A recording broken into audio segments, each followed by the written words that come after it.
దదీచి మహర్షి కుమారుడు ఎవరో ఆయన వృత్తాంతమేంటో తెలుసా?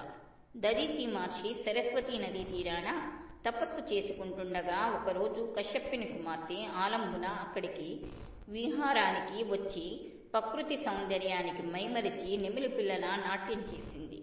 నిజానికి ఇంద్రుడు పంపగా వచ్చింది తను. దదీచిని తన ఆటపాటలతో కావాలని కవ్వించింది. ఆయన తపస్సు కాస్త భగ్నమైంది. అంతవరకు అస్ఖలిత బ్రహ్మచారిగా నియమబద్ధంగా జీవితం గడిపిన దదీచి ఆలంబున అందానికి దాసుడై ఇంద్రియ నిగ్రహం కోల్పోయాడు. ఆ రేతస్సు వెళ్లి సమీపంలో ఉన్న సరస్వతీ నదిలో పడింది. కొన్నాళ్లకు నదీమ తల్లి గర్భం దాల్చింది. పండులాంటి బిడ్డను ప్రసవించింది. అతని పేరు సార్వసత్వ. కొడుకును వెంటబెట్టుకుని తల్లి దదీచి దగ్గరకు వెళ్ళింది. దదీచి బిడ్డను దగ్గరికి తీసుకుని, దేశంలో ముందు ముందు 12 సంవత్సరాలు వరుసగా కరువు కాటకాలు ఏర్పడతాయి, నదుల్లోనూ కాల్వలోనూ నీటి మట్టం తగ్గుతుంది, వ్యవసాయ పనులు మందగిస్తాయి, పంట పొలాలు దెబ్బతింటాయి, తీవ్ర అనావృష్టి పరిస్థితులు నెలకొంటాయి, ప్రజలు పొట్ట చేత పట్టుకుని ఉపాధి కోసం దేశాంతరం వెళ్లవలసి వస్తుంది. ఆ 12 ఏళ్లు బ్రాహ్మణులు వైదిక కర్మలు చేసే వీలుండదు. వేదాలను మంత్రాలను పూర్తిగా మర్చిపోతారు. చదువు సంధ్యలు అడుగంటుతాయి. అప్పుడు ఈ చిన్నవాడు వాళ్ళు మరిచిపోయిన వేదాలను మంత్రాలను వైదిక కర్మలను వాళ్లకు మళ్లీ చదివి వినిపిస్తాడు. వాళ్ళ విధులను వాళ్లకు గుర్తు చేస్తాడు. ఇదే నా ఆశీర్వాదం అన్నాడు దదీచి. సంతోషంగా తల్లి కొడుకులు వెనక్కి తిరిగి వెళ్లారు. ఆ సమయంలోనే అదే అదుననుకుని రాక్షసులు దేవతల మీద తిరగబడ్డారు. వాళ్ల ఆగడాలు పెచ్చుమీరాయి.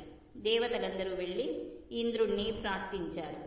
ఇంద్రుడు ఆలోచించి చివరికి దదీచి వెన్నపూస తెస్తే రాక్షస సంహారం చేయగలనని దేవతలకు హామీ ఇచ్చాడు. దదీచి వెన్న ముక్కతో చేసిన ఆయుధంతో దానవులు మరణిస్తారని ఇంద్రుడికి తెలుసు. దేవతలు సరేనని వెళ్లారు. భూలోకానికి వెళ్లి దదీచిని అర్థించారు. ఉత్తమ కార్యం కోసం తనువు చాలించడం కన్నా కావాల్సిందేమీ లేదనుకుని దదీచి ప్రాణత్యాగం చేసి ఉత్తమగతులు పొందాడు. దేవతలు దదీచి వెన్న ముక్కను ఇంద్రుడికి తీసుకువెళ్లి ఇచ్చారు. ఇంద్రుడు దానితో ఆయుధాలు తయారు చేసి రాక్షసులను వధించాడు. ఈ సంఘటన జరిగిన కొన్నాళ్లకి దేశంలో తీవ్రంగా కరువు ఏర్పడింది. పంట పొలాలు నిస్తారంగా తయారయ్యాయి. కార్మికులు కర్షకులు పొట్టకూటి కోసం వలస వెళ్లారు.